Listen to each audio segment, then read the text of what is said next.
জানতে চেয়েছিলাম বরিশাল এবং বরিশাল ৬, বরিশাল ৫ এবং ৬ দুটি জায়গা থেকে আপনি নির্বাচন করছেন।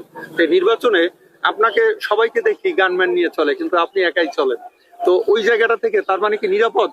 না, আমি এবং এবং কোনো হুমকি ধামকি এবং কোথাও কোনো সমস্যা ফেস করতেছেন কিনা, আপনার যারা সহকর্মী আছে তারা কোনো জটিলতায় পড়তেছে কিনা, অন্যের দ্বারা ক্ষতিগ্রস্ত হচ্ছে কিনা, হামলা মামলা ইত্যাদি নিয়ে আপনার কথা শুনতে চাই। দেখেন, আমি আসলে প্রশাসনের অবস্থাটা বুঝাতে চাই। আসলে প্রশাসন তাদের বুদ্ধিমত্তা, তাতে অ্যাক্টিভিটিস, এটা আমি আসলে জাতির সাথে তুলে ধরতে চাই।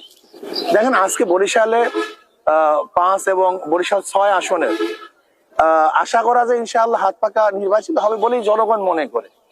সেখানে তার নিরাপত্তার জন্য প্রশাসন কি করতেছে, এটা প্রশাসনের তরফ থেকে কি করতেছে, এটা আমি দেখতে চাই। যদি আমার মতো ক্যান্ডিডেট কি প্রশাসন নিরাপত্তা দিতে ব্যর্থ হয়, তাহলে জনগণের অবস্থাটা কি, তারা জনগণের সাথে কি করে, আমি কথাটা বুঝাতে পারি।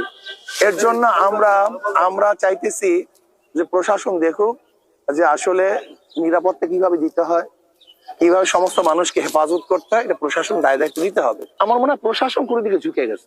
কালকের ঘটনা আমাদের টুঙ্গিবাড়িয়ায় আমার এক কর্মীকে, তার বিরুদ্ধে কোনো কেস নাই, মামলা নাই, আওয়ামী লীগের তকমা দিয়ে, যেটা আগেই বলেছি আমি, সারাদিন সে হাত পাকার কাজ করছে, রাত্রে আওয়ামী লীগের তকমা দিয়ে তাকে অ্যারেস্ট করছে।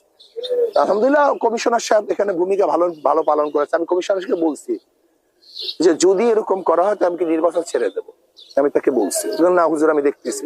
অবশ্যই সে সাথে সাথে এটা অ্যাকশন গ্রহণ করছে। আমি আজকে কমিশনার সাথে দেখা করব, দেখা করার পরে আমি আপনার সাথে বলবো যদি এরকম ভাবে দ্বিতীয়বার যাদের ওয়ারেন্ট নেই, কেস নাই, এদেরকে যদি মামলা দেয় তাহলে হয়তো বা আমি ভিন্ন কোনো ডিসিশন নিতে পারি। আমি বাংলাদেশের ব্যাপারে ভিন্ন ডিসিশন নিতে পারি।